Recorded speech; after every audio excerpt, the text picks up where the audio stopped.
الحمد لله الذي أرسل رسوله بالهدى ودين الحق ليظهره على الدين كله كفى بالله شهيدا والصلاة والسلام على رسول الله وعلى آله وأصحابه ومن والاه. Muslimin muslimat sedang jemaah rahmat Allah sekalian, alhamdulillah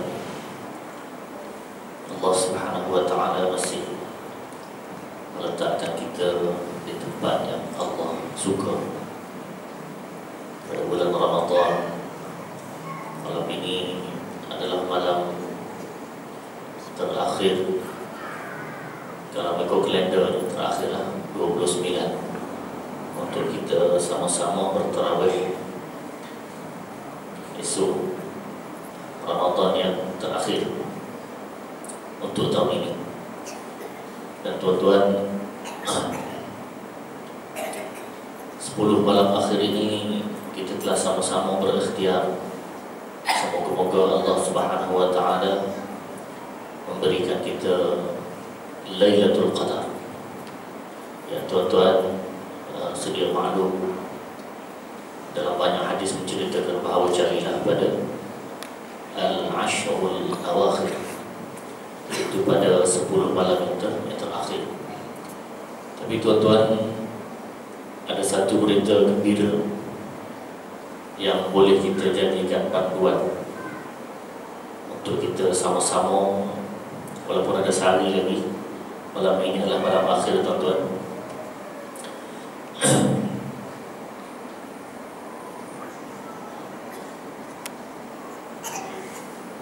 Yaitu satu pandangan yang diberi oleh Imam Al-Ghazali rahimahullah ta'ala dalam kitab I'anatul Talibin juzul kedua halaman 257. Qala Al-Ghazali wa ghayruhu innaha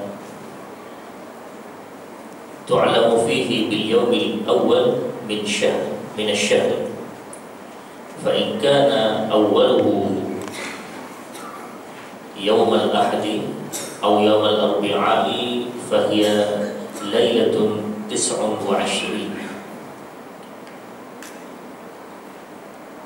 Syekh Ad-Dimyati menulis dalam kitabnya I'anatul Talibin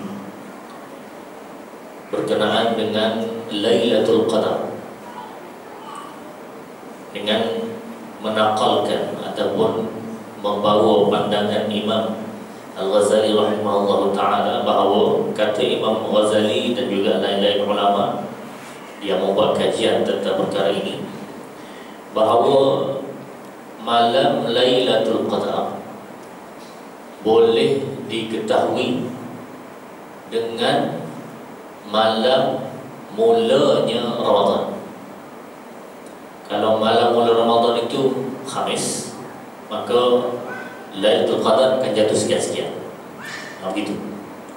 Ini panduan saja tuan-tuan, bukan perkara yang mesti berlaku begitu, tapi hanya sebagai panduan. Tapi saya nak sebut tuan-tuan, yang disebut oleh Imam Al-Ghazali ini ialah sekiranya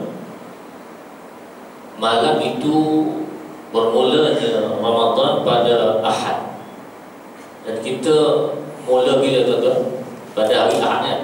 Mana satu malam Ahad kita mula tarawih, maka jatuhnya Lailatul Qadar itu ialah pada malam 29. Bila tuan-tuan? Malam ni. Jadi tuan-tuan, wallahu a'lam, Ustaz tak boleh confirmkan perkara tersebut, cumanya ini panduan.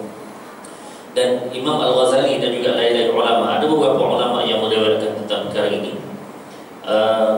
Mereka ini buat kajian tuan-tuan.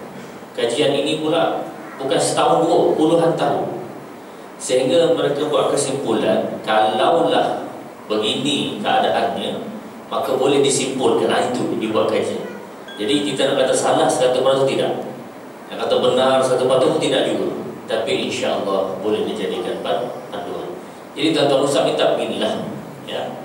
Malam ini tuan-tuan sama-sama lah beri perhatian khusus, maknanya tambahkanlah ibadat kita, solat kita, kebetulan malam terakhir. Dan insya Allah kalau dengan izin Allah boleh saja malam ini adalah merupakan Lailatul Qadar. Cuma selebihnya serah kepada Allah Subhanahu wa taala.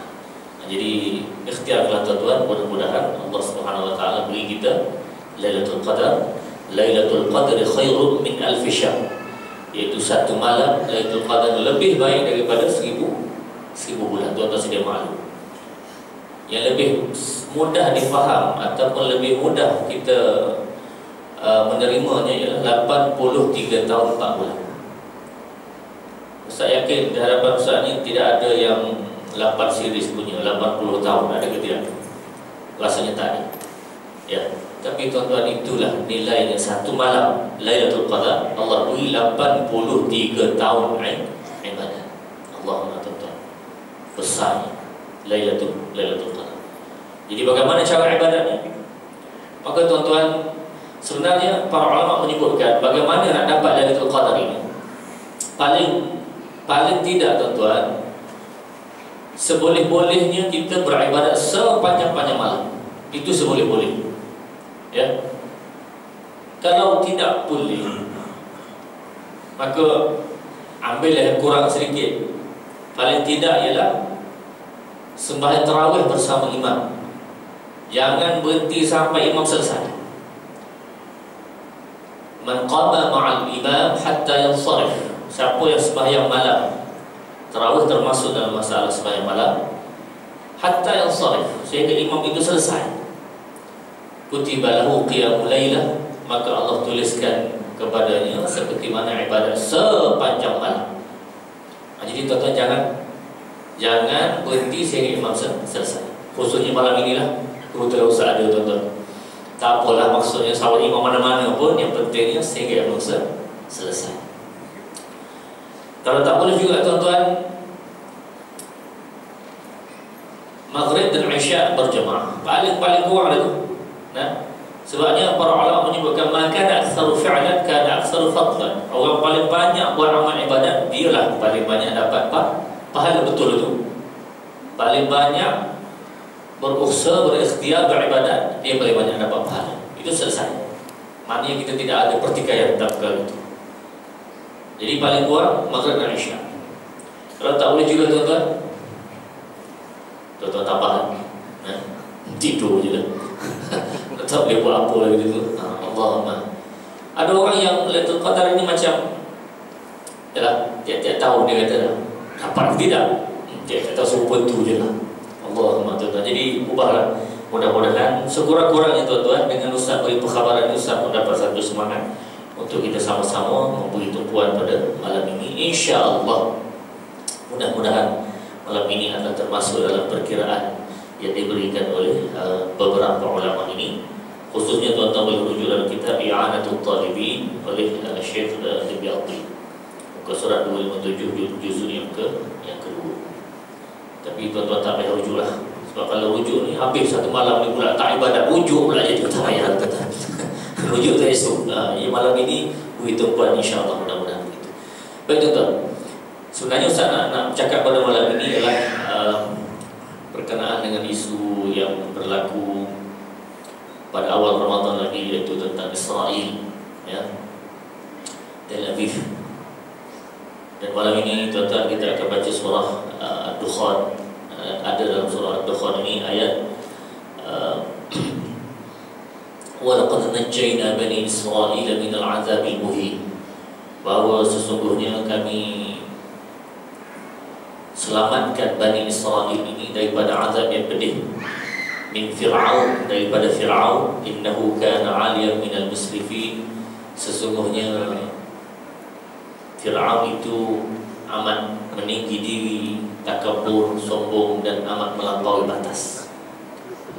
Tuan-tuan, kalau kita tengok dalam perkara yang berlaku di Palestin pada bulan Ramadan, dengan berlakunya perang dan dibunuhnya, yang kebanyakan yang dibunuh itu ialah wanita, kanak-kanak, orang tua. Bukan tentera pun, ya, bukan tentera Qassam itu yang dibunuh, tidak. Kebanyakannya itulah budak-budak, wanita, orang tua, kanak-kanak, itulah. Seolah-olah mereka ini, kita kata dalam bahasa mudahnya, tak ada hati purut langsung. Seolah-olah begitu, tuan-tuan. Allah. Tapi tuan-tuan, bila kita buka sejarah, bila tengok sejarah, rupanya Yahudi atau kita panggilkan Bani Israel, tuan-tuan perlu hati-hati. Israel asalnya adalah nama Nabi Allah Yaqub. Nabi Allah Yaqub alaihissalam. Itu Israel asalnya. Dan kita tak bergaduh dengan Israel. Lagi-lagi kita tak bergaduh dengan Israel. Tak ada bergaduh, tuan-tuan. Ke ada orang bergaduh Israel? Silakan. Dia cabut nyawa dia habis, tuan-tuan. Ya. Ada orang cakap lah, tuan-tuan, marilah kita sama-sama memerangi Israel. Silakan. Tak ada. Israel ialah Malikul Maut, malaikat ambil nyawa. Israel ialah Nabi Yaqub. Yang kita bergaduh, marah, perang, tuan-tuan, sekarang ialah dengan Bani Israel. Itu anak cucu keturunan daripada Bani Israel. Dan tuan-tuan, Yahudi atau Bani Israel ini ada satu sejarah yang panjang.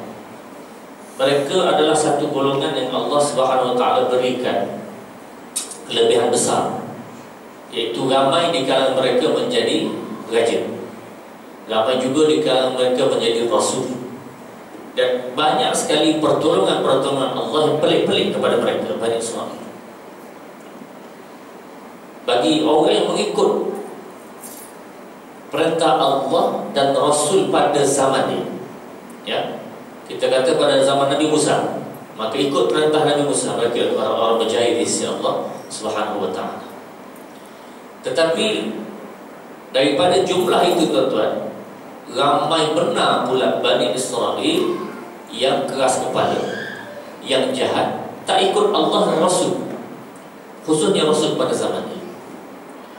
Dan inilah yang dilaknat oleh Allah Subhanahu Wa Taala. Dan tuan-tuan, kita selalu baca kitab Lubabun Nuqul fi Asbabin Nuzul, yang dalam surah Al-Baqarah 286 ayat, hampir 300 ayat itu, 100 ayat adalah laknat kepada Yahudi. Allah, tuan-tuan, 300 ayat itu 100 ayat cerita Yahudi, keburukan Yahudi, kejahatan Yahudi. Itu yang Allah Subhanahu Wa Taala tonjolkan dalam surah Al-Baqarah. Nak beritahu Yahudi ini jahat sungguh, tuan-tuan. Jadi tuan-tuan, maka dengan sebab itu Yahudi ini dalam sejarahnya dia ada warna-warna yang macam-macam. Maksudnya ada ketika dia jadi baik, ada ketika dia jadi jahat. Tapi dalam Quran telah menceritakan kejahatan mereka yang begitu banyak, sehinggalah Allah simpulkan, walan tarda 'anka al-yahud walan nasara hatta tattabi'a millatahum. Tidak akan redha Yahudi dan Nasara sehinggalah kita ikut segala jejak langkah mereka. Jadi tuan-tuan, tidak ada ruang sebenarnya untuk berbaik ataupun untuk berurusan dengan Yahudi. Sebab itulah tuan-tuan tengok bila berlaku perang itu, mereka Mesir tawarkan gencatan senjata, dan Hamas tolak balik gencatan senjata itu. Kenapa? Sebenarnya gencatan senjata berat sebelah, dan tidak langsung ditanya kepada Palestin dan Hamas, tidak ditanya langsung, hanya diberi satu cadangan untuk gencatan senjata yang berat sebelah. Sebab itu Hamas tolak, tuan-tuan. Jadi nak beritahu itulah kerjanya Yahudi, laknatullah alaihi. Jadi dengan sebab itu, tuan-tuan, kalau mereka, kita rasa sedih, mereka bunuh budak, wanita dan begitu ramai rakyat Palestin, maka tuan-tuan, sebenarnya mereka ini ada sejarah lebih besar daripada itu. Yahudi telah cuba sedaya upaya membunuh para nabi-nabi Allah, para nabi-nabi. Kita kata mereka itu keturunan nabi-nabi, mereka itu, tapi nabi-nabi juga lah mereka pun. Syekh Ibn Qayyim Al-Jauziyah menyebutkan dalam kitabnya bahawa mereka membunuh 70 orang nabi satu hari. Tuan-tuan, rakyat biasa tak pelik lah, tuan-tuan. 70 nabi satu hari. Ini keturunannya Bani Israel, Yahudi. Allahumma tuan-tuan. Dia kumpulkan nabi-nabi semua sekali, orang baik-baik tu kumpulkan, jemput makan apa semua, selesai tu mereka habiskan semua sekali. Dibunuhnya para nabi-nabi tersebut. Dan mereka telah membunuh 2 orang rasul. Nabi Yahya alaihissalam dibunuh ketika sembahyang disembelih. Allahumma. Begitu juga apabila Nabi Yahya dibunuh, Nabi Zakaria alaihissalam, ayah kepada Nabi Yahya, telah melarikan diri.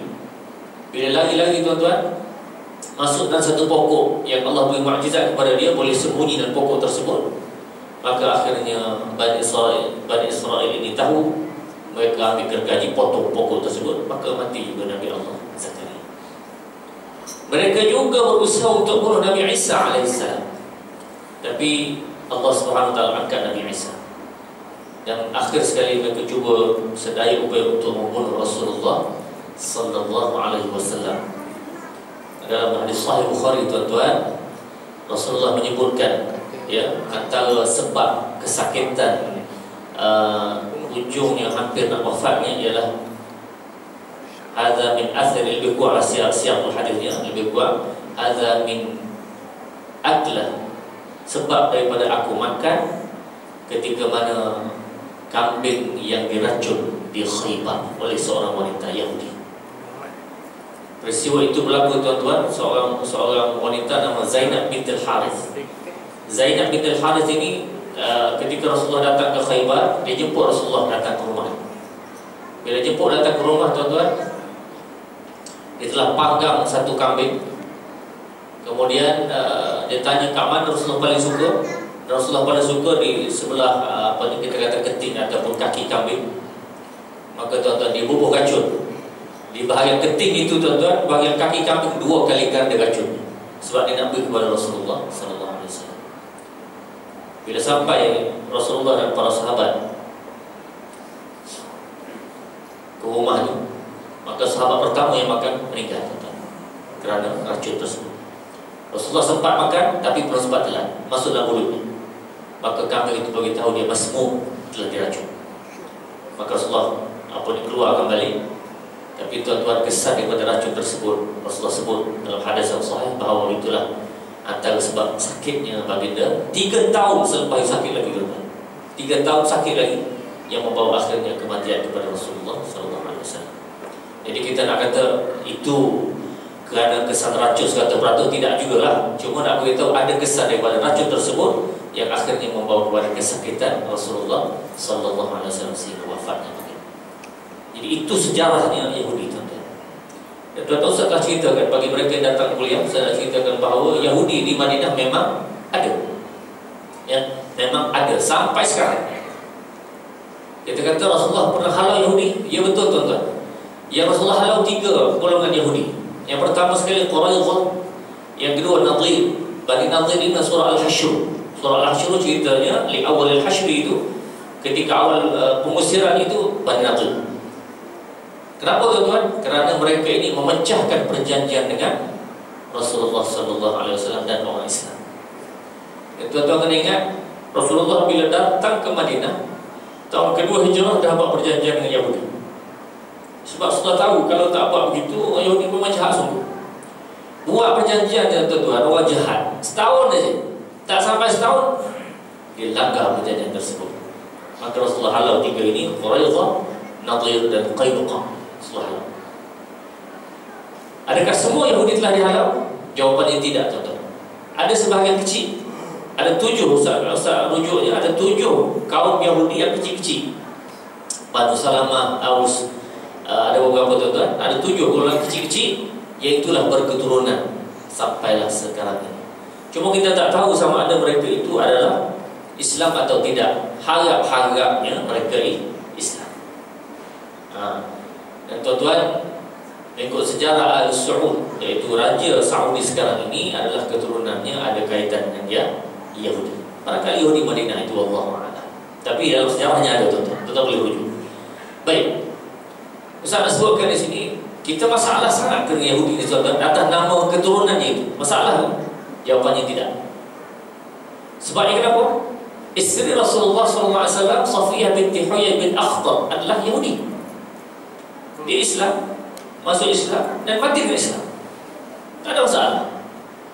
Abdullah bin Salam juga Yahudi, ulama besar Yahudi, ahli kitab. Dia masuk Islam, memperjuangkan Islam, mati dalam Islam. Tak ada masalah. Cuma yang masalahnya ialah yang Yahudi yang memegang kepada bangsanya, yang pertahankan bangsa. Itu hati kecil Ustaz masih mengatakan tuan-tuan boleh terima, boleh tolak. Ya, ini pandangan Ustaz saya. Itu oleh kerana keturunan Al-Saud ada darahnya Yahudi. Maka itulah sebab mereka boleh bertapak di Saudi Arabia sekarang. Itu pandangan Ustaz lah. Sebab ada keturunan itu. Dia Islam tak ada masalah, cuma masih mementingkan kepada kaum ni. Tuan-tuan, bila Dr. Mursi di Mesir dijatuh oleh As-Sisi. 3 jam selepas dijatuh itu tuan-tuan, orang pertama yang mengucapkan tahniah adalah Saudi Arabia. Itu tuan-tuan boleh rujuk tuan-tuan. Allah Ustaz terasa kecil hati sangat. Kerajaan Mursi itu jatuh, Sisi rampas, dan yang pertama sekali ucap tahniah adalah Saudi dan menjanjikan berbilion-bilion bantuan kepada Mesir. Dan awal Ramadan baru ni, tuan-tuan rujuk balik kali dalam internet. Apabila Israel serang orang Palestin, tuan-tuan, apa jawapan ataupun apa kenyataan dikeluarkan oleh Saudi Arabia?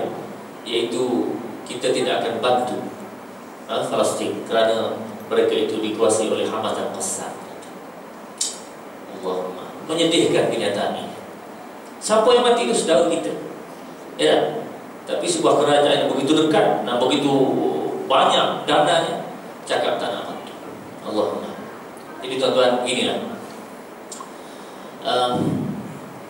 Apa boleh kita buat sebenarnya tuan-tuan? Yang pertama sekali adalah kita boleh doa kepada Allah Subhanahu Wa Taala. Moga-moga Allah Subhanahu Wa Taala beri kesabaran, beri kekuatan. Nampaknya Qassam ada satu kekuatan baru dia. Ada senjata baru yang boleh mereka menentang dari Israel. Semoga-moga Allah bantu mereka. Itu doa saja. Yang kedua tuan-tuan, Ustaz mintalah boikotlah apa-apa sahaja yang boleh memberi kesan kepada Israel. Kita kata boikot musik Ustaz. Tuan-tuan, dalam satu air laut kita ambil baldi, kemudian kita ambil satu baldi air. Laut itu terkesan ke tidak tuan-tuan?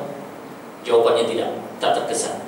Tapi yakinlah tuan-tuan, air laut telah kurang satu baldi di tangan kita tuan-tuan.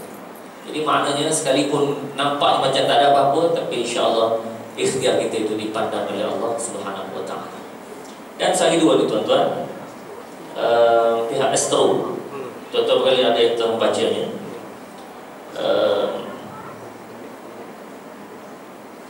Telah membuat perjanjian perniagaan ke begitulah, tuan-tuan rujuk balik ya. Nama Amkok tak silap Ustaz ni. Astro telah membuat perjanjian satu syarikat Yahudi. Dan ini sekarang sedang berlaga dalam internet dan orang marah sungguh lah. Kenapa marah? Kenapa? Kerana Astro tidak ada sensitiviti langsung membuat perjanjian dengan satu syarikat Israel dalam keadaan orang Palestin disembelih. Allahumma tuan-tuan, apa tuan-tuan nak buat? Ustaz serah pada tuan-tuan. Kalau boleh boikot juga. Allahumma tu menajam. Jadi itu yang berlaku sekarang ini. Jadi semoga-moga dengan dalam Ramadan ini kita sama-sama nak hadapi ini tuan-tuan, yang malam akhir ini mudah-mudahan kita dapat satu kekuatan baru, satu tindakan baru yang kita nak tolong orang Islam dengan kadar kemampuan yang kita ada. Paling dekat tuan-tuan cek dalam internet barang-barang yang sepatutnya ada kaitan dengan Israel kita jauhkan dan boikot apa-apa tersebut. Itu antara bantuan paling dekat yang kita boleh buat. Boleh tidak tuan-tuan? Jadi insya-Allah mudah-mudahan Allah Subhanahu Wa Taala berikan kita kebaikan untuk kali ini. Dan Ustaz ulang akhir sekali, malam ini tuan-tuan mengikut pandangan Imam Ghazali adalah merupakan malam ke-29 yang mana mengikut pandangan Imam Ghazali kalau jatuh pada hari Ahad bulan Ramadan, maka malam ini adalah Lailatul Qadar. Benda tak pasti tetapi mudah-mudahan boleh dijadikan panduan. Jadi tuan-tuan ikhtiarkanlah kalau dapat qiyamul lail tuan-tuan. Mudah-mudahan Allah SWT berikan kita kebaikan dan keberkatan ibadah malam ini insya-Allah. Aqul qouli hadza wa astaghfirullahal azim li wa lakum. Wassalamualaikum warahmatullahi wabarakatuh.